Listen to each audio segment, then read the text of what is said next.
This is McCook's Mr. Bill. It's an honor to have you here today. First day in a week and a half that we've got the temperature above freezing here in southwest Nebraska, thank God. Allows me to get out and do some of the honeydew projects that my wife demands. But you're here for a story. Okay. Well, throughout history, children have always tried to find a way to understand the world that they are around and live in. Doesn't matter what time period. An example is the Dark Ages. In the Dark Ages, there was a terrible crime against humanity that was called bubonic plague, the Black Death. Children, the only way they could handle it was to play a game with it. And the game was Ring Around the Rosie, pocket full of posies, ashes, ashes, we all fall down.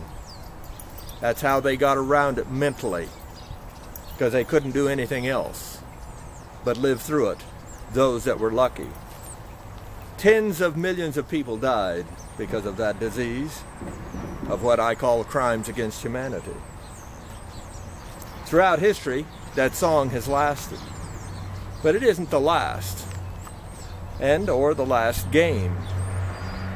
In the 1970s, the end of it, the AIDS was going full tilt, and it was a death sentence.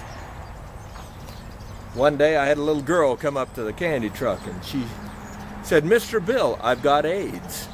And I said, "That's not a good thing." And she said, "Well, don't worry about it, Mr. Bill. I got rid of it."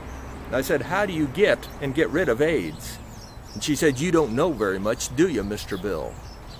I said, "You're not the first person to point that out, but I'd like to know." So she continued. She said, "Well, if an ugly boy touches you, you get AIDS. But all you have to do is wipe it off on somebody else and you don't have AIDS anymore." In their mindset, that's how they perceived and could get their minds around such a deadly crime against humanity that AIDS was and is. Just last couple of days, we had a man in Nebraska die of Ebola. Was sent here and died of Ebola.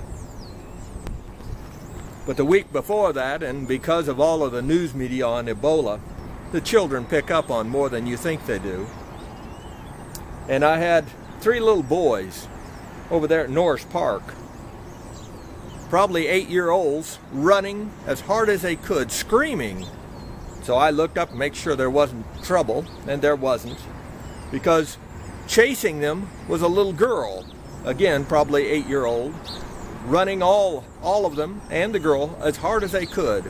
And as they ran by my candy truck, the boys were yelling, "Run, run, she has Ebola! She has Ebola!" That's how the children handle the situations that are put before them. The crimes against humanity that disease is. And my only thoughts myself are what a scientist said some years back. He said if we had not spent all the money fighting in Korea and Vietnam, if we'd have saved that money, along with the war on poverty and the war on drugs, all of that money, he said, there probably wouldn't be a single major disease left in the world. And I'm not sure he isn't right. But I do hope they get a handle on Ebola as well as all of the other diseases. Mankind has a hard enough time here on this earth with government. We don't need no diseases to come at us. You rate this film, you have a good day.